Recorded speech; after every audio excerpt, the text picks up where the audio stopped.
Hello guys, Mount Vernon Kid here. How's everybody doing? Hope everybody's well in there and gearing up for the weekend.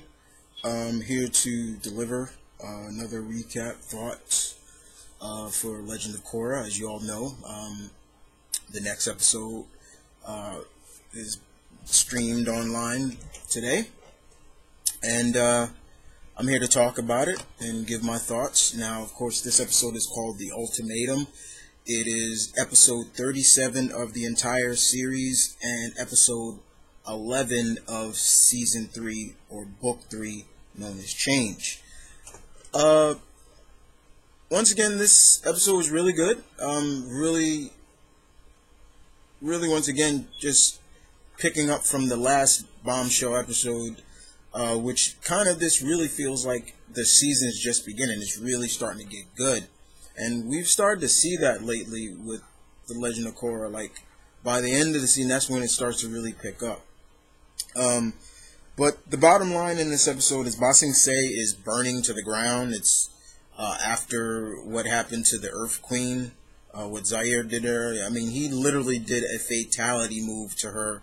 And I didn't expect them to do that. But yeah, it just shows you how dangerous an airbender can be.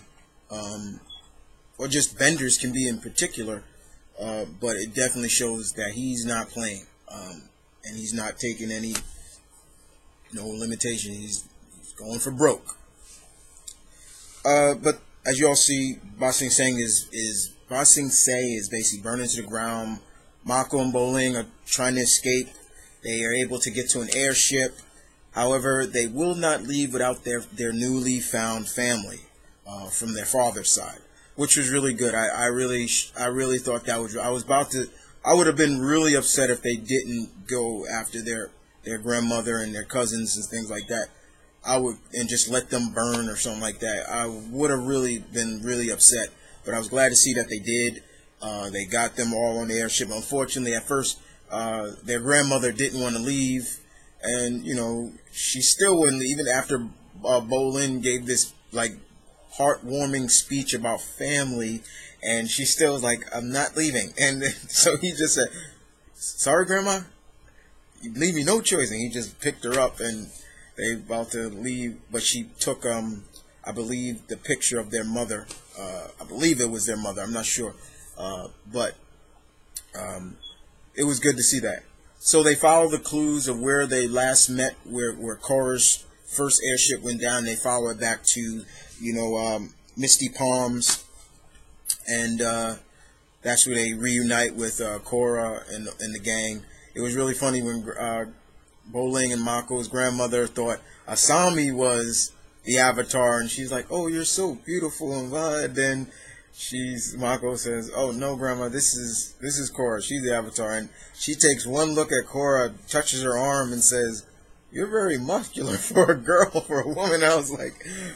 But then she's like, so beautiful women, like, Mako, how come you're not dating one of them? And it's almost like you want to slap your head. So it's really funny. But all in sincerity, it gets really serious after that. The tone goes from being kind of a little happy, but then it gets really serious, especially when Mako and Bolin deliver the message that Zaire gave them. And they know Korra knows that Zaire is going after the air temple if Korra doesn't give herself up to him. So basically, hence the title, The Ultimatum, basically lives up to it. And once again, we start to see is that Korra is still struggling in a sense of she wishes she can connect with her past lives, like Aang and the other past avatars, but she can't, even when she goes into the spirit world. However, she gets in touch with somebody else who has enlightenment for her, and that is none other than General Iroh himself. Once again, Iroh makes another appearance, and he tells him some stories about his nephew Zuko, and then she kind of gets a little bit of advice from Zuko, which was really good. But they are able to get to Tenzin, get radio contact with Tenzin. But unfortunately it's way too late because they already arrived. And that's where really, after that, the scene just becomes really action-packed. And we get to see, once again, which I always love to see, Tenzin show off what he can do, why he is an airbender master. You know, he is the son of Aang. You know, he's really good, and you get to see that. You know, the fact is, the Red Lotus were saying, like, they won't be harmed if, you know, basically, you know, Korra gives herself up to him because he's tired of chasing her. But Tenzin shows him, like, you know, we're not going down without a fight, and he sends all of them crashing into the wall, which I thought would have literally knocked them all out, but it didn't. And he tells the rest of the airbenders to get to the bisons and try to escape, while Bumi and Kea, basically the siblings, fend off. They do what they can. I thought that, no disrespect to the chick with the waterbender, I'm trying to remember her name, with no arms, but I would have thought Kaya would have been more of a match for her, would have been on almost equal terms with her as well. Bumi, I was not surprised at. You know, it was like, okay, he's still new and things like that.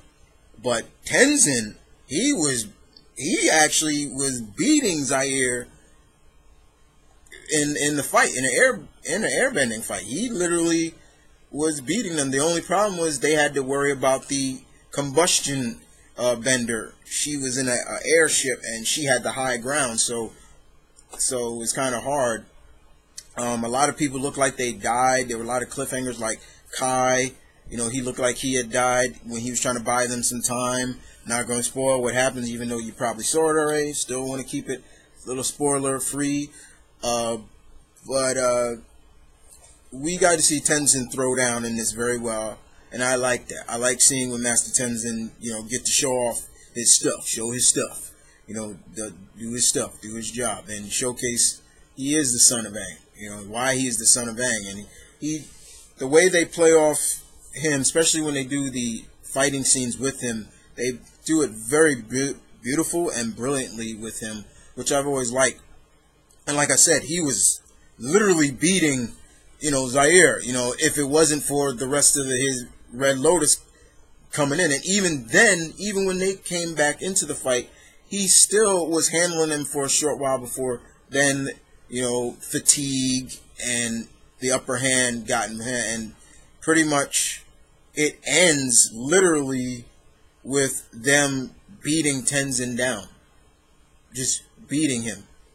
Like, and Tenzin, I love the line, Tenzin, as long as I'm breathing, I won't give up. And I, you know, say what you want about that, but that's something Tenzin would say, because as much as he cares for Korra, and he is like a father figure to her, and he'll do everything in his power to keep her safe and protect her and buy her time. But all I know is, this was a very decent episode, very good. But like I said, once again, this feels like the season's just starting and it's really starting to get good, and that's kind of sad. That's really sad. With only 2 episodes left, which they're going to air back to back, makes you wonder how Korra's going to deal with the Red Lotus, and how how much of this is going to change the whole world of the whole scope of the Legend of Korra universe, in terms of, you know, Ba Sing Se, you know, the Fire Nation, you name it, doesn't matter. But there is going to be some change. You can tell that. You can damn sure believe there's going to be some change. But the Ultimatum was a very decent episode. I did enjoy it. Felt sorry for Tenzin, you know, because it ends with him just getting beat down. And, you know, it's just like, yeah, you know, and then it was, for me, it's like, yeah, Zaire just proves that you ain't so tough, in my opinion, when you got somebody, you're better. You need your boys to back you up. And I'm like, yeah, see. So, other than that, it was good. But you guys tell me what you thought about Ultimatum, episode 37 of the series, episode 11 of book 3. Just give me your input, guys. You know me, guys. I love hearing what you guys had to say to all my subscribers. And as always, this is Mount Vernon Kid saying peace, one love, stay tuned, keep it real, guys. As always, enjoy your weekend, and I will see you guys next time with pretty much the season finale thought. Take care.